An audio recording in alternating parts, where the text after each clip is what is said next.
Hello friends, मेरे channel में आपका स्वागत है। आज मैं आपको प्रवासी के जीवन मरण का प्रश्न के बारे में बताता हूँ कि पुराने समय में ये रमल ज्योतिष के द्वारा जब भी कोई व्यक्ति काफ़ी लंबे दूरी पर यात्रा पर जाता था तो उससे न तो उस ज़माने में सेलफोन होता था ना कोई बात हो पाती थी।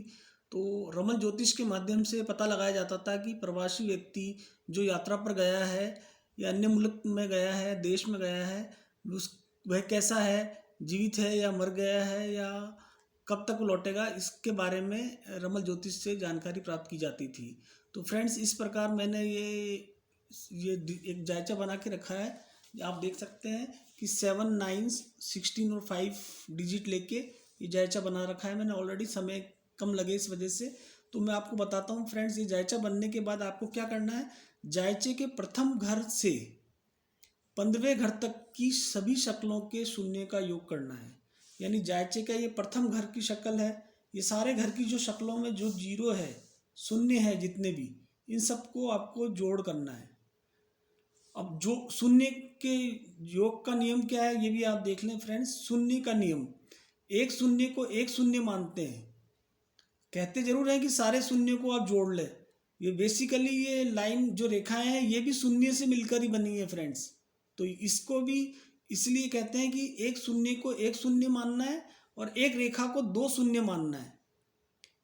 ठीक है फ्रेंड्स, इस प्रकार आपको क्या करना है फ्रेंड्स, जायचे में जितनी भी रेखाएं हैं उनको दो शून्य मानना है और जो शून्य एक है तो उसको एक शून्य मानना है। अब मैंने यहाँ पर एक कैलकुलेशन करके रखी है फ्रेंड्स कि मैं आपको ये शून्य गिन के दिखाता हूँ एक बार। 1 2 3 4 5 6 7 8 9 10 11 12 13 14 15 16 17 18 19 20 21 22 23 24 25 26 27 28 29 और 30, 15वें घर तक की शून्य को ही लेना है। यानी शक्लें आई, अब शून्य कितने आए फ्रेंड्स अपने पास, 30। अब रेखाएं गिननी है, 1 2 3 4 5 6 7 8 9 10 11 12 13 14 15 16 17 18 19 20 21 22 23 24 25 26 27 28 29 30, 30 रेखाएं हैं। जब 30 रेखाएं आएगी तो 30 इंटू 2 करेंगे तो बराबर आ जाएगा 60। यानी कुल मिला के इन बिंदुओं का योग हुआ 6 3 9 90। इस प्रकार फ्रेंड्स इन सब बिंदुओं का योग हुआ इस जायचे में 1 से 15 तक की शक्लों की बिंदु और रेखाओं का योग हुआ 90। अब इस 90 में आप 90 हुआ तो अब इसका आंसर कैसे निकलेगा फ्रेंड्स, मैं आपको बताता हूँ। अब आंसर आया है अपना 90 शून्य आए हैं अपने पास, 90 शून्य इकट्ठे हुए हैं 1 से 15 तक की शक्लों के मिला के। तो फल जानने का नियम क्या है, फर्स्ट, अगर 32 से अधिक शून्य होने पर व्यक्ति जीवित होता है। अपना तो शून्य आए हैं 90, तो इस केस में तो जो प्रवासी व्यक्ति है वह जीवित है, क्योंकि 32 से अधिक शून्य है, अपने 90 आए हैं तो प्रवासी व्यक्ति जीवित है फ्रेंड्स। लेकिन 32 से कम शून्य आने पर व्यक्ति मर चुका होता है, ऐसा माना जाता है रमल ज्योतिष के हिसाब से।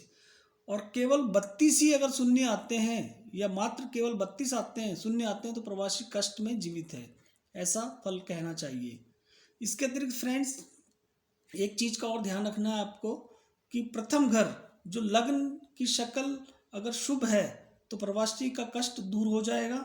अगर प्रथम घर लग्न की शक्ल अगर अशुभ है तो कष्ट दूर नहीं होगा। इस प्रकार जानना चाहिए फ्रेंड्स। इसके अतिरिक्त फ्रेंड्स मैं एक नियम और बता देता हूँ आपको, यहाँ पे ये देख लें कि सभी 1 से 15 तक के शून्यों के योग में 3 का भाग दें। तो फ्रेंड्स अब मैं आपको बताता हूँ, 90 आए थे अपने सभी 1 से 15 तक की शक्लों को अपन ने शून्यों और रेखाओं को जोड़ा तो 90 आए थे।